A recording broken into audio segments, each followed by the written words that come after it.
You start a GLP-1, your appetite drops. At first, that sounds like the point.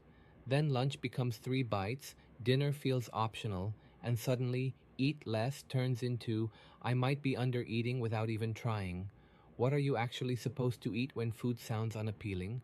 Nausea is hovering nearby, and your body still needs protein, fluids, and enough nutrition to function. That question matters more than many people realize. This is not medical advice. Consult your doctor. These medications reduce appetite and slow gastric emptying. That is part of why they can help with weight loss. It is also why some people feel full quickly, stay full longer, and struggle to eat enough once the medication starts working. Common side effects in this category include nausea, vomiting, diarrhea, constipation, abdominal discomfort, and reduced appetite. And that creates a strange situation. The medication is helping, but now eating can feel like a chore. The better question is not whether to eat a perfect diet, it is how to get enough useful nutrition when appetite is low. I'm Dr. Kim. In this video, I'll walk through what tends to work best when you have very little appetite on a GLP-1, what to prioritize, what kinds of foods usually go over better, how to eat in a way your stomach is more likely to tolerate, and what warning signs should push this out of the meal planning category and into the medical one. The first priority is protein. When intake drops, protein becomes more important, not less. If you are eating less food overall, the food you do eat has to work harder. Clinical guidance generally emphasizes regular protein intake and balanced nutrition when food intake drops during weight loss. That does not mean every meal needs to look like a bodybuilder's spreadsheet. It means protein should usually be the first thing you think about when you are able to eat. Smaller portions of protein-rich foods, softer foods, simpler foods, and foods that deliver decent nutrition without requiring heroic enthusiasm. Examples that often make more sense in this situation include Greek yogurt, cottage cheese, eggs, tofu, fish, chicken, protein shakes, milk-based drinks, beans, and other lean protein sources. And here is the important mindset shift. When appetite is low, stop building meals around volume. Build them around value. A huge salad may be virtuous in theory, but if you can only eat 4 forkfuls and then regret all your life choices, it may not be the right meal for that moment. The second priority is fluids. This matters more than people think. If you are eating less and also drinking less, the problem is not just comfort. It can become medical. Low appetite often quietly lowers fluid intake too. You are eating less. You are thinking about food less. You may also be drinking less without realizing it. And if nausea is part of the picture, even water can start feeling strangely uninviting. Small, steady intake usually works better than trying to drink a heroic amount all at once. Water is fine, but some people tolerate cold fluids, ice chips, broths, diluted electrolyte drinks, or protein shakes better than large glasses of plain water. The exact choice matters less than the general principle. If appetite is low, fluid intake often needs to be made more intentional. The third priority is choosing foods your stomach is likely to accept. This is where people often make the mistake of trying to eat the way they think they should eat, instead of the way their stomach is most likely to cooperate with.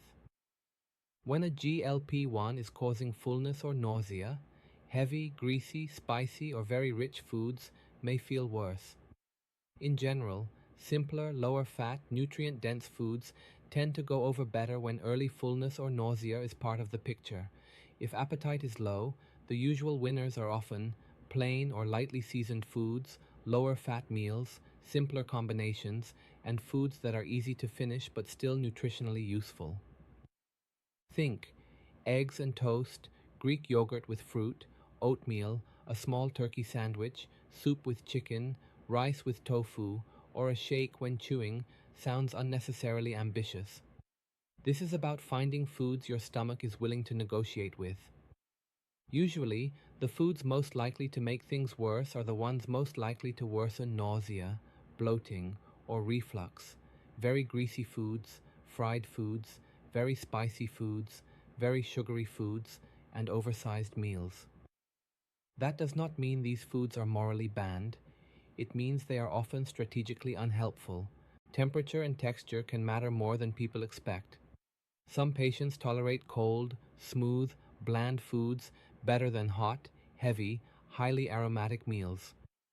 If nausea is present, the smell and weight of food can matter as much as the food itself. The fourth priority is eating in a way your body can actually handle. One large healthy meal may sound ideal. In practice, many patients do better with smaller eating opportunities spaced through the day. That is partly because early fullness can make a standard meal feel impossible, while a smaller portion may be manageable.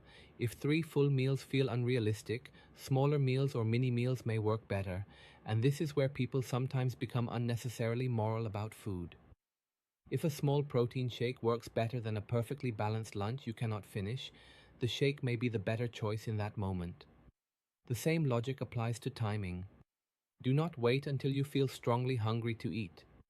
When the medication is actively muting hunger signals, waiting for normal hunger can mean quietly under-eating protein, under-drinking fluids, and feeling progressively worse.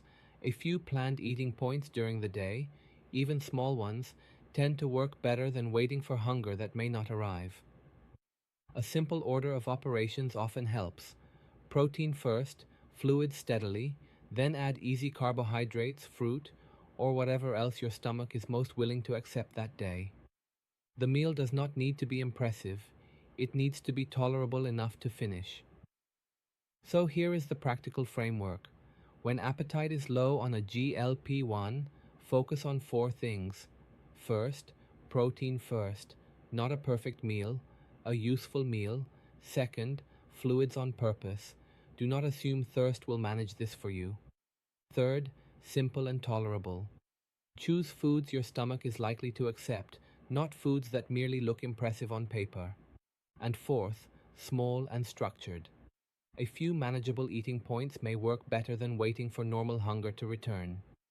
That is not a glamorous framework, it is just the useful one. So here is the bottom line. The goal is not to force normal eating.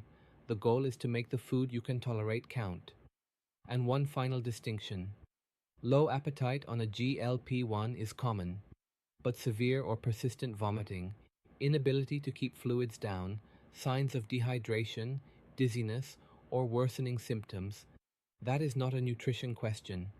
That is a medical conversation, not a meal planning one. Medicine simplified. That's what this channel does. If you want more, hit subscribe. This is not medical advice. Consult your doctor.